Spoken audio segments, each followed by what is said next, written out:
Hello my dear friends, আজকে আমরা যে ক্লাসটা করতে যাচ্ছি তা অতীব ইম্পর্ট্যান্ট। আজকে আমরা এই ক্লাসে যে বিষয়টা নিয়ে আসছি তা হলো নাউন কনভার্ট, অর্থাৎ এক নাউন থেকে আমরা অন্য নাউনে কিভাবে রূপান্তর করব, যে বিষয়গুলো আমরা অনেক আগে থেকেই জানি। তো আজকে আমরা জানবো প্রপার নাউন থেকে কমন নাউনে পরিবর্তন। প্রপার নাউন মানে নামবাচক বিশেষ্য, আমরা কিন্তু আগে থেকেই পড়ে আসতেছি যে প্রপার নাউন মানে নামবাচক বিশেষ্য, আর কমন নাউন মানে সাধারণ জাতিবাচক বিশেষ্য। তো এই যে পড়াগুলো আমরা পড়ি, এগুলো পরে দেখা যায় যে আমরা প্রপার নাউন আর কমন নাউন গোলে মালে তালিয়ে গুলে দিই যে আসলে কোনটা প্রপার আর কোনটা কমন। দেখো আজকে আমরা এমন ভাবে জেনে নিব যে কখনো আমরা এটা ভুলব না, শুধু মনোযোগ দাও। প্রপার নাউন যেমন জেমস, সাবিনা, ইয়াসমিন, এগুলো কি প্রপার নাউন না? অবশ্যই, মানে নামবাচক বিশেষ্য। এইগুলোতে আরো কিছু দেওয়া যায়, যেমন যে কোনো মানুষের নাম, যেমন মনে করো একটা সিঙ্গার আছে অরিজিৎ সিং, আরিফিন রুমি, এরকম যে সিঙ্গার গুলো আছে সবগুলো ওখানে কিন্তু দেওয়া যায় যারা গান গায়। তো আমরা জেমস আর সাবিনা ইয়াসমিনকে কিভাবে চিনি বলতো? যে তারা হলো গায়ক আর গায়িকা, তারা গান গায়। তো এই যে তাদের নামগুলো, এই প্রপার নাউন গুলোকে আমরা কমন নাউনে যদি পরিবর্তন করি তাহলে কি হবে জানো? সিঙ্গার। কি হবে? সিঙ্গার। এই দেখো সিঙ্গার, সিঙ্গার মানে গায়ক গায়িকা যারা গান গায়।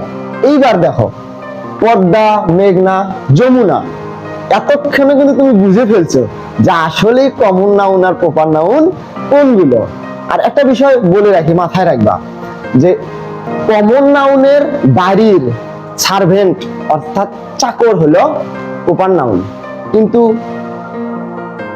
প্রপার নাউনের বাড়ির চাকর কখনো কমন নাউন নয়। অর্থাৎ কমন নাউনের বাড়িতে প্রপার নাউন কাজ করে, কিন্তু প্রপার নাউনের বাড়িতে কমন নাউন কাজ করে না।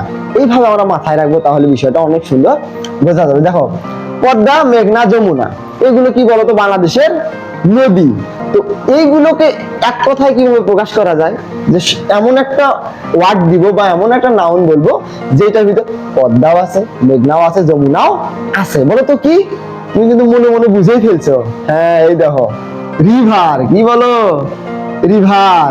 তার মানে রিভারের পেটে কি পদ্মাও আছে, মেঘনাও আছে, যমুনাও আছে। বুঝছো না বিষয়টা? এইবার দেখো বলো তো কোকা কোলা, পেপসি, আরসি, এগুলো আমরা কি জানি না, চিনি না? অবশ্যই জানি এবং চিনি। আমরা ঈদে বা অনুষ্ঠানে কি করি বলতো?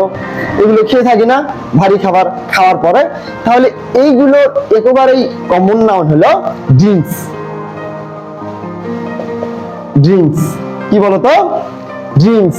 এতক্ষণে কিন্তু তুমি ঢাকা, কুমিল্লা, রংপুর, এই যে অঞ্চলগুলো আছে, এলাকাগুলো, এইগুলোর কিন্তু তুমি কমন নাউন মাথায় নিয়ে ফেলেছো। দেখো ঢাকা, কুমিল্লা, রংপুর, এগুলো বিভাগ বা জায়গা, শহর। এইগুলোকে আমরা একেবারেই কিভাবে কমন বানাতে পারি? সিটি। কি বলতো? সিটি। সিটি মানে কি? শহর। তার মানে সেখানে কি ঢাকাও আছে, কুমিল্লাও আছে, রংপুরও আছে, রাজশাহীও আছে, যশোরও আছে, এরকম হাজারো শহর আছে। দেখো এইবার তোমাদের কাছে আমার প্রশ্ন, কমেন্টে জানিয়ে দিও। বলো তো 7 আপ, এই যে 7 আপ, 7 আপ প্রপার নাউন নাকি কমন নাউন?